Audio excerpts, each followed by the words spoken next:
God. Yeah, couldn't buy that album. Yeah, I bet you could not. In my evangelical household.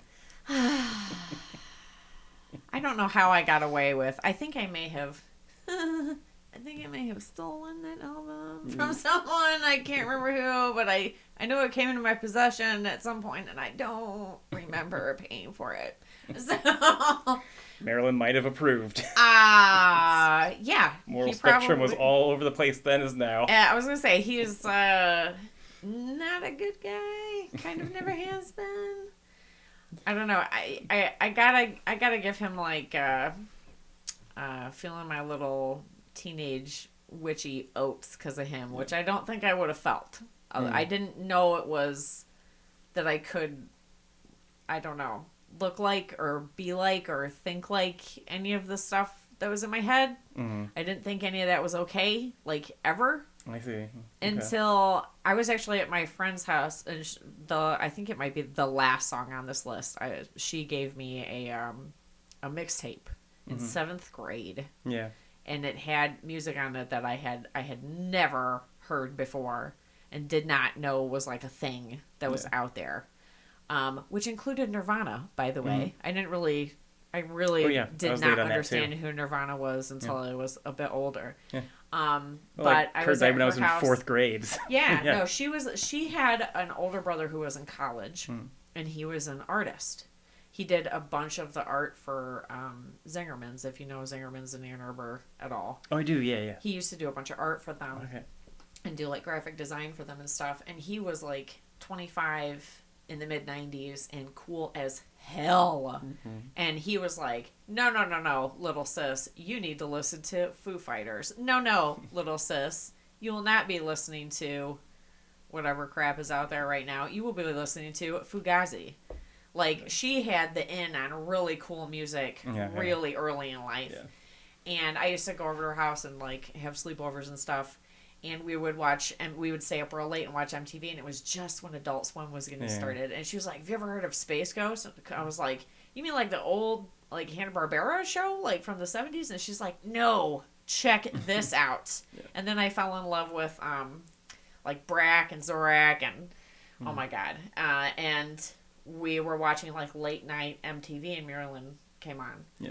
And he was doing Sweet Dreams and I was like, oh yeah. Oh, that was like a whole moment. Yeah. Yeah, I basically like dropped to my knees in awe cuz I didn't know that anybody could do anything that eccentric or be that dark or be that creepy, and it was okay, and it was going to be on TV. Materialize those thoughts and feelings and expressions when I was like, no one else really was able to like cross that line. Yeah, I was, and he was so exciting for me growing up, and I don't want to say he still is because he's not a very good person, but. I would like to weigh in on that, and just in that, like, he's someone that always seemed to be able to, like, dance on that line of what was acceptable and not because he frequently went over it. It's like there's no surprise for me, and I also never put him on that kind of pedestal. Well, and I still, like, I recognize there's value in, someone being able to push. I feel very much about him now the same way I feel about Quentin Tarantino. Sure. Which I was just talking about the other day. Yeah. Is, damn, he's good. Mm-hmm. And I feel the exact same way about Marilyn. Like, damn, dude, how did you do that? You made some amazing shit. Thank you. Also, you're a terrible fucking person. And you're a predator. And I don't want to have anything to do with you. But please don't ever stop making awesome shit. Like, please don't.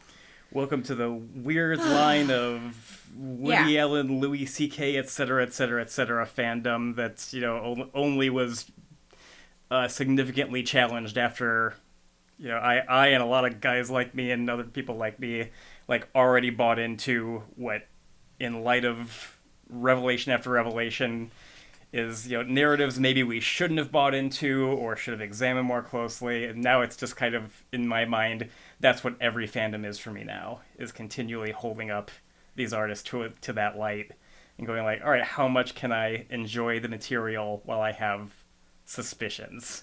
No, I get what you're saying, but it's more like part of the reason that I still like those people and I still continue to watch their shit, and I still continue to listen to their comedy, and I still continue to do that, is because I also still recognize that they're people, and people are fucked up. And I don't condone any of the horrible shit that they've done. Quentin. Right. But, and I definitely hold the feet to their fire for that, but I'm not always a good person. And sometimes I'm a great person. And sometimes I do really good stuff, and sometimes I do really shitty stuff. And I like them because they remind me that all people are duplicitous. And I appreciate that reminder. I really do. So... and I tend to go an extra step and go like, all right, well, the way I just tend to have to do things for my own peace of mind is like I have to put things in categories of forgivable and unforgivable, right. And I don't know where Marilyn Manson falls on that yet. Yeah, I mean, there's still a lot of out, but I think, I don't know. I think a lot of people are judged in the light of this was a terrible thing that they did once. And it wasn't necessarily predatory behavior. There's a difference. There's a difference between being an idiot and a schmuck and doing dumb shit and purposefully doing shit to hurt other people. And that's it's a kind of a fine line. Purposely or even compulsory. Like if it doesn't look like they're gonna stop, that's probably a good reason to get off the bus. Yeah. So, and there's some buses I've jumped off of. For sure. There's definitively some buses I'm not on anymore. And as with Marilyn Manson, like there are things that just have become harder to enjoy. In light of even accusations that I may or may not find credible. Right. It's hard to go into that stuff not knowing. Right. And not having the certainty that you're in. But like you've said, he's also kind of always been this way. Yeah. I mean, even when this hit the market, there was all kinds of rumors and weird shit, and people were concerned about him, and I've always found him to be articulate and intelligent in interviews, and but I don't know who he is. I don't know the man. And it gets really murky when his defense is the people I hang out with don't think this is wrong. That's a really weird area to actually try to pick out. Like where's the Well, I think that's part of the problem with celebrity culture, too. Just in general, is if you're just running around doing all kinds of shit all the time, and nobody stops you, and nobody tells you you're wrong, because everybody wants to be near you, and they want something from you, you're not going to get told no, and your brain is going to start to think different. And if you build your brand on disregarding other people's morality, eventually you're going to end up crossing your own line, maybe. Yeah, I can see that I don't know how much of that's a factor, but... In any case, he was a heavy, heavy influence on me and kind of like opening my eyes to. I don't know. A lot of things about me I didn't know were okay to be. So, and that I still value that from him, even though he's probably not a very good person. I'll lean on that probably. But so I heard this song around the same time as Bullet with Butterfly Wings, and I was gonna comment but decided to save it for this portion of the episode. I am absolutely fascinated that he and Billy Corgan have both had what in Manson's case seems like theater, but in Corgan's case seems very legit. These like come to Jesus moments. Marilyn Manson recently was baptized by Kanye West with Justin Bieber in tow, I believe. Oh, jeez. Which again, like all seems like theater, but Corgan, which is really what I wanted to talk about, given that Butterfly Wings was so sacrilegious and so much on a, this is what religion doesn't mean to me kind of kick. It's very strange and interesting and fascinating to pick apart and examine how Corgan's later material, which I don't think a ton of people have heard, on a mainstream scale. I definitely haven't. It's all God stuff. Like Weird. It's all thematically, I believe, kind of shit.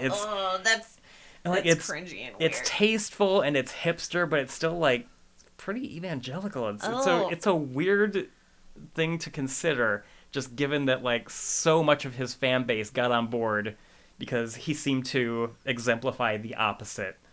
So to make such a 180 on that note is, I'll pick that apart until I die, trying to figure that out. I've seen it go the other way. People. Yeah, I grew up listening to Christian musicians. One notably named David Bazan, who was Pedro the Lion. You might have come across. But yeah, he was on a Christian record label for a long time. His fan base were like Christians who questioned the church and like held their feet to the fire. And at some point, he was like, "I just made my I'm Breaking Up with God record," and kind of never went back. So like I've seen that happen, but the inverse I feel like is exceptionally odd. I don't. Yeah. No, think about all the like serial killers and shit that like suddenly find God for they're executed. Yeah. You know what I mean? I feel like that's a different set of motivation. Well, sure, but I mean it is still going in the reverse direction. Yeah. You know what I mean? So, like Dahmer did that. Dahmer. Did I ever tell you that? Yeah. Yeah, Dahmer like heavy found God before he was murdered. Yep. Tex Tex is still on that boat. Yep. Tex is still riding that boat. Yep. Manson family. I was gonna say, y'all know who we're talking about when we say Tex. The true crime people knew. The true crime people were like, "Oh yeah, true crime people Tex. are like Tex." Yes, we know who Tex is. We know who. If you say Dahmer, you know who I'm talking about. If you say Tex, you might not. Maybe not. But yeah, Tex found God real heavy. He's still doing that shit. He's still. I don't believe him. Yeah. At all. And I'm really interested in Dahmer. I believed him. But.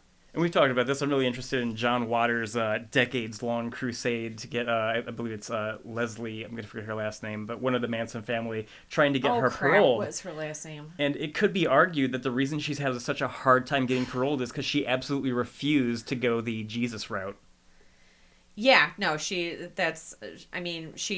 apologetic. She doesn't like what she's done, but no, she refuses to like repent in like a religious kind of way. And worth noting, John Waters is not trying to get any of the other Manson family off. No, it's he just believes this in one. her. Yeah. It's just, God dang it, what is her name? Leslie Van Houten. Thank you. Oh my God, that was gonna kill me. Van Houten. My endless love affair with John Waters was only amplified when I came across that story. That's been like his go-to cause for so long. Recently. Yeah. And you were like, you need to read this. And I was like, what are you talking about? He goes, did you know John Waters is like BFFs with Leslie Van Houten? And I was like, I'm sorry, what did you just say? And I had no idea. And I'm quite into true crime. I had no idea. Yep. And sure enough, I look it up, and you're like, oh, yep, he's attending another parole hearing. Yeah. Oh, my God. Like, he goes to every single one of her parole hearings. He's quite her supporter. Yeah. Anyway, the only other note I wanted to make is, when a guy names himself after that event, you should kind of have some idea what you're going into. That doesn't mean he's allowed to do fucked up shit. Right. Anyway. Yes, I agree. That's my poorly thought out rant. It's not that. What are you talking about? This is a rant you and I both go on quasi-regularly. It's that other people care. That's what worries me. Endlessly. Should we move on? Let's. Oh my gosh, right. We just went on like a 15-minute rant. Going in such a different direction. It is. Here's You Don't Know How It Feels by Tom Petty. Maybe it's apt. Sure. Maybe it's apt. Feels a little apt right now. Yeah. Let's get off this boat. I love this. This is another album I just adore.